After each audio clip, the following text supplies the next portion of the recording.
नमस्कार. अवधूत चिंतन श्री गुरुदेव दत्त श्री स्वामी समर्थ महाराज की जय. स्वामी विचार आणि मी या चॅनलमध्ये तुमचे स्वागत. बघा, उद्या आहे पितृअमावस्या. तर पितृअमावस्येला आपल्याला काही सेवा करायच्या आहेत. बघा, आपण 15 दिवस झालं आपल्या पितरांची सेवा करत आहोत. तर या 15 दिवसात जर तुम्हाला एकही सेवा तुम्हाला करायला जमली नसेल तर उद्या तुम्हाला प्रभावी अशी सेवा करायची आहे आणि पितरांच्या नावाने तुम्हाला दिवे लावायचे आहेत. तर ते दिवे कुठे लावायचे आहेत, का लावायचे आहेत, हे तुम्हाला मी संपूर्ण व्हिडिओमध्ये माहिती देत आहे. व्हिडिओ संपूर्ण बघा. ज्या लोकांना पितृपक्षात एकही सेवा करायला जमली नाही त्या लोकांसाठी खूप महत्त्वाची अशी ही सेवा आहे. बघा, आपण आपल्या पितरांचं काही देणं लागत असतो. म्हणजे त्यांनी आपल्याला जन्म दिला म्हणून आज आपण येत आहोत. त्यांनी बांधलेल्या घरात आपण राहतो. मग ते हे सगळं त्यांचंच आहे. कमीत कमी वर्षातून 15 दिवस आपण त्यांची सेवा करणं खूप महत्त्वाचं आहे. जे काही दिलं आहे हे सगळं त्यांचंच आहे.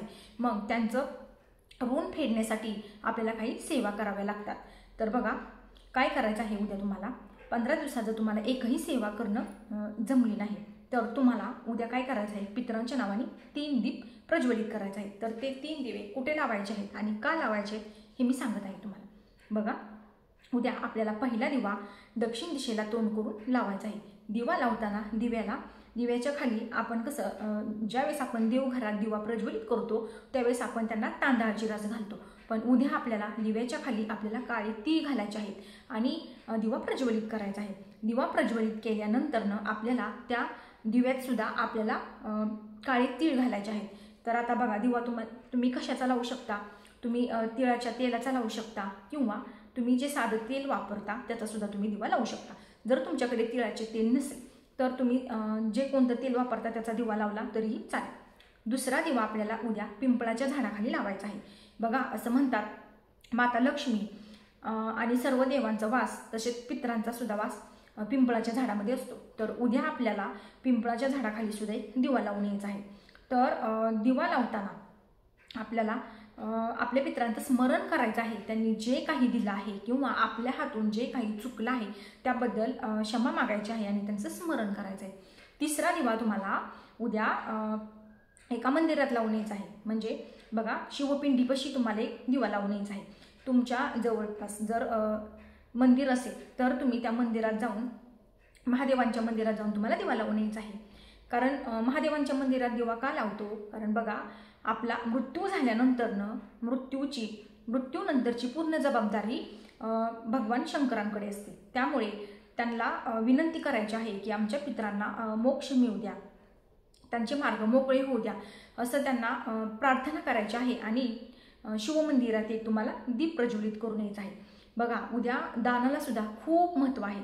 उद्या तुम्हाला जर तुमच्याकडून 15 दिवसात जर एकही सेवा झाली नसेल तर उद्या तुम्हाला शार्प 12 वाजता घराच्या बाहेर जो कोणता तुम्ही नैवेद्य करणार आहात, दही भात ठेवा किंवा साखर भात ठेवा. तुमच्याकडनं काहीच जमलं नाही, कमीत कमी तुम्ही साखर भात तरी ठेवू शकता.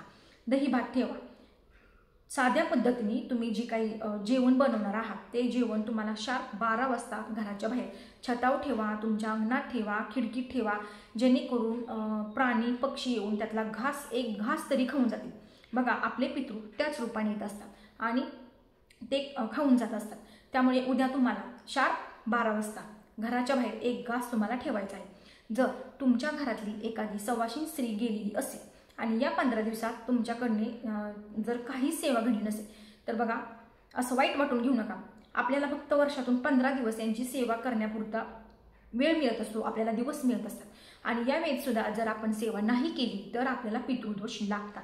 मग तुम्ही नारायण, नागबली यासारख्या महागड्या जरी पूजा केल्या तरी सुद्धा तुम्हाला लवकर फरक पडत नाही.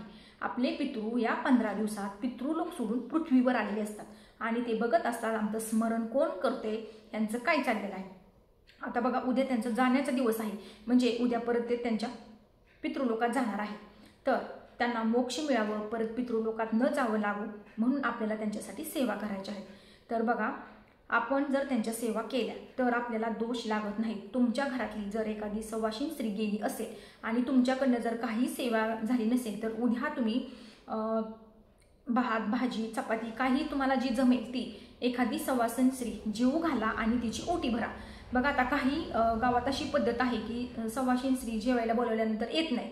का तर असं म्हणतात की आपण जे केलेलं पुण्य आहे ती जातं असं म्हणतात, म्हणून स्त्रिया मिळत नाही. ठीक आहे, काहीच हरकत नाही. तुम्ही तुमच्या जवळच्या एखाद्या मंदिरात जा, लक्ष्मीचं मंदिर असेल तर तिथं, किंवा एखाद्या देवीचं, तुम्ही तिथं जाऊन त्या देवीची ओटी भरा आणि प्रार्थना करा, काहीच हरकत नाही. नाही एखादी स्त्री मिळाली जेवू घालायला, नका मिळू द्या. तुम्ही प्राण्यांना घास ठेवा, पक्ष्यांना ठेवा आणि एखाद्या मंदिरात जाऊन देवीची ओटी भरून या.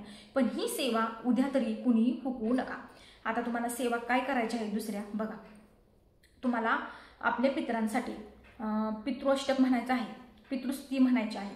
त्याचबरोबर तुम्हाला भागवत ग्रंथाचं तुम्हाला एक पारायण करायचं आहे. तुम्हाला जमेल तसं म्हणा. जर वाचायला तुम्हाला व्यवस्थित जमत नसेल तर मोडक्या तोडक्या शब्दात म्हणा, किंवा गुगलला सर्च करा, यूट्यूबला सर्च करा. पण ते कमीत कमी ऐका आणि आपल्या पितरांचं ऋण माना, कारण ते होते म्हणून आज आपण इथं आहोत. स्त्रियांना तर माहेरकडचा आणि सासरचा असं दोन्हीही असतात, त्यामुळे ह्या सेवा स्त्रिया सुद्धा करू शकतात. आता गेलेले दिवस तर गेले, ते काही परत येणार नाहीत, पण उद्याचा दिवस आपल्यासाठी खूप महत्त्वाचा आहे. एक काम तुमचं पाठीमागं ठेवा, पण उद्याची सेवा कुणीही हुकवू नका. सर्वांना कळकळीची विनंती आहे, कारण उद्याचा दिवस गेलेला परत कधीही येणार नाही. बघा, आपण जर आपले पितृ खुश केले तर ते जाताना आपल्याला भरभरून आशीर्वाद देतील, आणि जर त्यांनी आपल्याला आशीर्वाद दिला तर तुम्हाला एकाही कामात अपयश येणार नाही. तुम्हाला प्रत्येक कामात यश मिळत राहणार, तुमची उत्तरोत्तर प्रगती होत राहणार. त्यामुळे उद्याचा दिवस कुणीही घालवू नका, सगळ्यांनी सेवा करा. तर केलेली सेवा श्री स्वामी चरणार्पण वस्तू. व्हिडिओ आवडल्यास लाईक, शेअर आणि सबस्क्राईब करा. तोपर्यंत तुम्हा सर्वांना श्री स्वामी समर्थ.